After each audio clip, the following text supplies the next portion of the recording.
दोस्तों होता क्या है, जब भी हम मोटिवेटेड होते हैं और कुछ करने का टारगेट बनाते हैं और उस पर काम करना शुरू कर देते हैं तो पहले कुछ दिन तो प्रोडक्टिव जाते हैं और हम अपना काफी सारा काम पूरा कर लेते हैं। लेकिन धीरे धीरे वो दिन आने लगते हैं जब हमारा काम करने का मन नहीं करता। हम धीरे धीरे काम करना स्किप कर देते हैं और देखते देखते ही हमारी कंसिस्टेंसी भी टूट जाती है और हम फिर से वही पहुंच जाते हैं जहां से हमने स्टार्ट किया था। हमारे में से ज्यादातर लोग कुछ इस तरह से अपनी जिंदगी जीते हैं, थोड़े समय की मोटिवेशन, थोड़ी सी मेहनत और फिर वापस से वही पुरानी आदत। यही रीजन है कि हमें कंसिस्टेंट रहना आना चाहिए। और अगर कोई एक चीज ऐसी है जो टैलेंट और दूसरे एडवांटेज को पीछे कर सकती है तो वो है कंसिस्टेंसी। इवन अमेरिकन ऑथर और स्पीकर जॉन मैक्सवेल भी यही बोलते हैं कि मोटिवेशन आपको काम को शुरू करने का धक्का देती है, लेकिन डिसिप्लिन आपको काम करते रहने की ताकत देती है। इसे बोलते हैं द लॉ ऑफ कंसिस्टेंसी। ये मैटर नहीं करता कि आप कितने टैलेंटेड हो और ना ही ये कि आपको कितनी अपॉर्चुनिटीज मिली हैं। अगर आप ग्रो करना चाहते हो और खुद की किस्मत को बदलना चाहते हो तो कंसिस्टेंट रहो।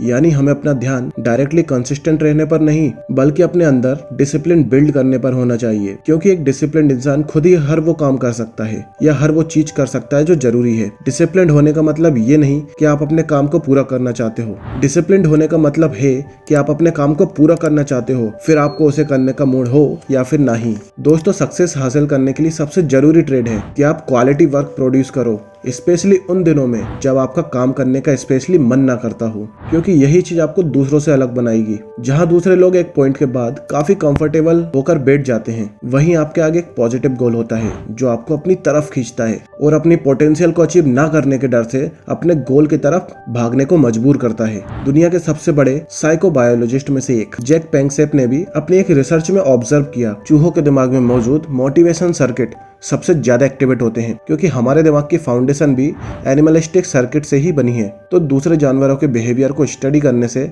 हम खुद के बायोलॉजिकल और साइकोलॉजिकल बिहेवियर के बारे में बहुत कुछ जान सकते हैं। जैक पेंगसेप ने देखा कि जब एक भूखा चूहा कुछ खाने को ढूंढ रहा होता है तब साइंटिस्ट उसकी पूंछ पर एक स्प्रिंग लगाकर ये मेजर कर सकते हैं कि वो उस फिक्स्ड स्प्रिंग को कितनी फोर्स लगाकर खींचता है, क्योंकि जितनी ज्यादा फोर्स होगी उतनी ही ज्यादा उस चूहे के अंदर अपने गोल तक पहुंचने की मोटिवेशन होगी।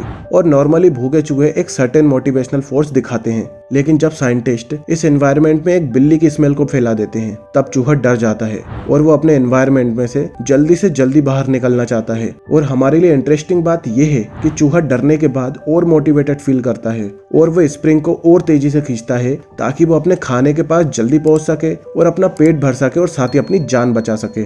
इसका मतलब कंसिस्टेंट रहने, हमेशा मोटिवेटेड फील करने और डिसिप्लिन्ड रहने का सीक्रेट यही है कि आप अपनी प्रेजेंट सिचुएशन से बाहर निकलना चाहते हो और एक बड़े गोल को हासिल करना चाहते हो। और जब आप इस चीज को ढंग से समझ लेते हो तब आपके लिए काम करना और भी इजी हो जाता है, क्योंकि आपको उसके अलावा कुछ दिखाई ही नहीं देता। आपको पता है कि आपके पास अपनी लाइफ को बेहतर बनाने का सिर्फ एक ही रास्ता है और आप कुछ भी करके अपने गोल तक पहुंच सकते हो। यही कहानी होती है हर उस इंसान की जो एकदम जीरो से स्टार्ट करता है और वो अपने सपनों को पाने के लिए खूब मेहनत करता है। मन ना होते हुए भी वो खूब मेहनत करता है और कंसिस्टेंट रहता है और इसी वजह से एक दिन वो बड़ा इंसान बन जाता है। लेकिन उसके लिए आपको एक विनर का माइंडसेट रखना बहुत जरूरी है, लेकिन वो क्वालिटीज सिर्फ 2% लोगों में होती हैं। और अगर आप उन क्वालिटीज को जानना चाहते हैं और उस सोच को जानना चाहते हैं जो विनर्स की होती है तो आप हमारी इस वीडियो को देख सकते हैं। और साथ ही अगर वीडियो पसंद आया हो तो वीडियो को लाइक और चैनल को सब्सक्राइब करके बेल आइकन दबा लीजिए ताकि आगे भी आपको ऐसे ही वीडियोस मिलते रहें।